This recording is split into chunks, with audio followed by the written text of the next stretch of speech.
Good evening and thank you for joining us. You're watching KSAT's 9 at Night. I'm your host, Stephania Jimenez. Tonight, more fallout from the mass shooting at Robb Elementary. A school district official wants the Uvalde School District Police Chief Pete Arredondo to be fired. According to the Associated Press, Uvalde CISD Superintendent is recommending that Arredondo be removed from his job. Earlier today, the school board announced that it would consider that move when it gathers for a special meeting this weekend. And this is coming nearly 2 months after the tragedy. One woman says that she still isn't satisfied. Feels good because at least, they're getting, somewhere, they're starting with someone, but they should have done that a long time ago, a very long time ago. The only reason they're doing it is because they're feeling the heat. Now, KSAT recently confirmed that Arredondo is getting paid while he's on administrative leave. The special school board meeting is set for this Saturday at 9 a.m. and we're going to have live coverage of it right here on KSAT.com. Today, jurors heard bombshell evidence in the trial of a man accused of using his truck to run over and kill his wife. This was the third day in the David James Estrada trial, and jurors heard a taped interrogation. In that video, Estrada told investigators that his wife should have gotten out of the way. San Antonio Police Homicide Detective Juan Espinosa says that Estrada was stuck on his story that someone else hit his wife, Dominga Pesqueda. Investigators then showed him photos of the damage to his truck and the presence of blood. Estrada admitted that he drove his truck at Pesqueda. If convicted, he faces up to 99 years in prison. Need a job? Because districts across the city are looking for new teachers and staff, and that includes Southwest ISD. That school district needs 35 teachers, and it's rolling out a new program called Grow Your Own. And what it does is allow secretary staff to work toward teaching certificates and eventually teach within the district.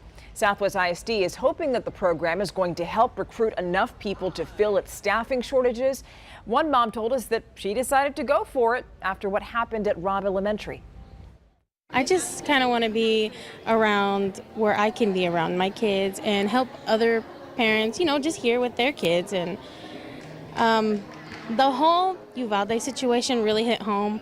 It made me feel like I needed to be where I can help. So that's something that really affected me, and hopefully I can be of help to others.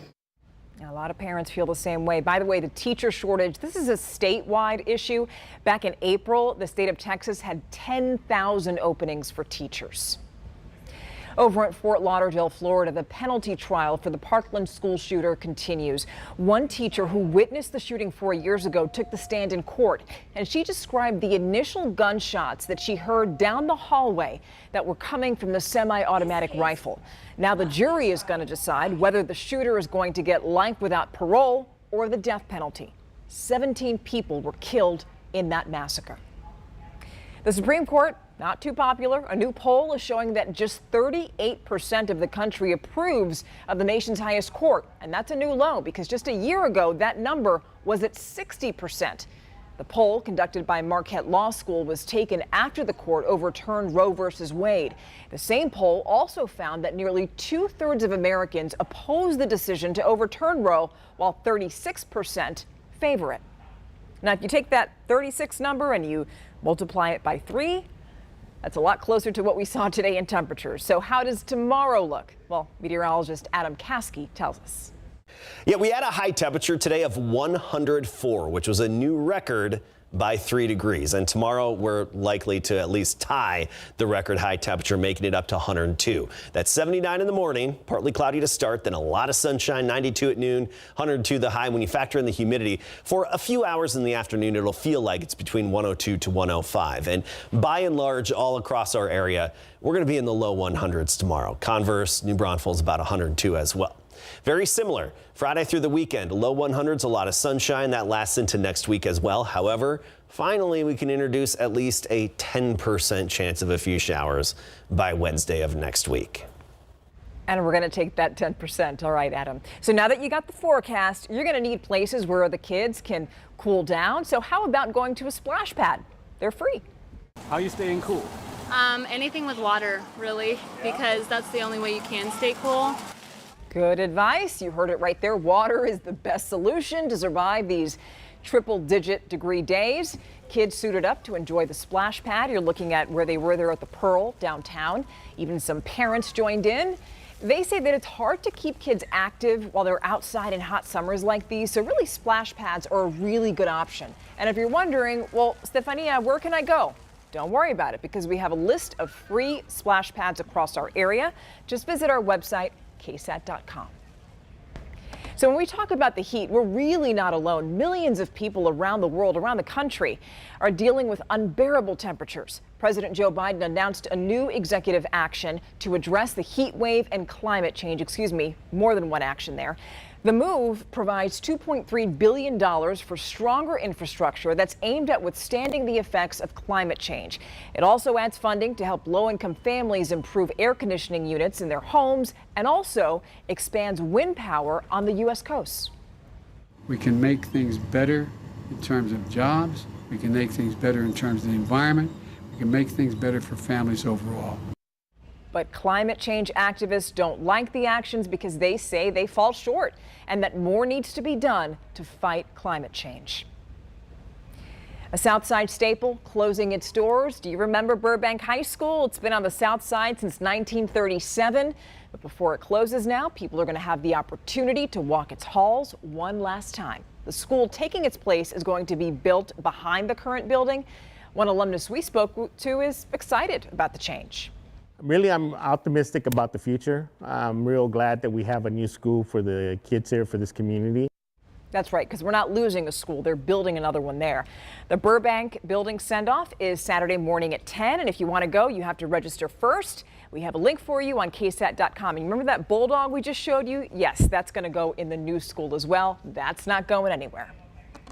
Around the world, outgoing Prime Minister Boris Johnson quoted the Terminator, like the movie, as he said farewell to the UK Parliament. All right, so let's go back here because Johnson resigned earlier this month after dozens of ministers quit his government in protest. But he's going to stay in office until his new successor is elected. But this is the last time that he's going to go before Parliament as Prime Minister because leaders are going on summer break. And listen to his final message to them. Mission largely accomplished. For now. I want to thank you, Mr. Speaker. I want to thank all the wonderful staff of the House of Commons. I want to thank all my friends and colleagues. I want to thank my rival friend opposite, Mr. Speaker. I want to thank everybody here and hasta la vista, baby. Thank you. Okay, now candidates have already gone up against each other in elections to replace Johnson, and now it's going to be up to two finalists who are going to go to a runoff vote, and the winner is going to be announced September 5th. Stick around because tonight on the Night Beat, we're talking inflation. We know this. It's affecting you. Everything is going up and it's having a bigger impact on those in need. We're going to show you how inflation is affecting the San Antonio Food Bank. Plus, the San Antonio Symphony. One group is trying to revive it, but it needs something from you. And we're going to discuss those things tonight at 10 o'clock. Now for tomorrow, there are a few community events to tell you about. The first is for seniors. Health Texas Holy Cross Clinic is giving vouchers to people 65 and older for fresh produce. It's holding an event on North General McMullen Drive from 10 to 1. And then after that, the Summer Night City Concert Series continues. You can check out live music at Legacy Park. The show is going from 7 to 9. And yes, friends, it is free.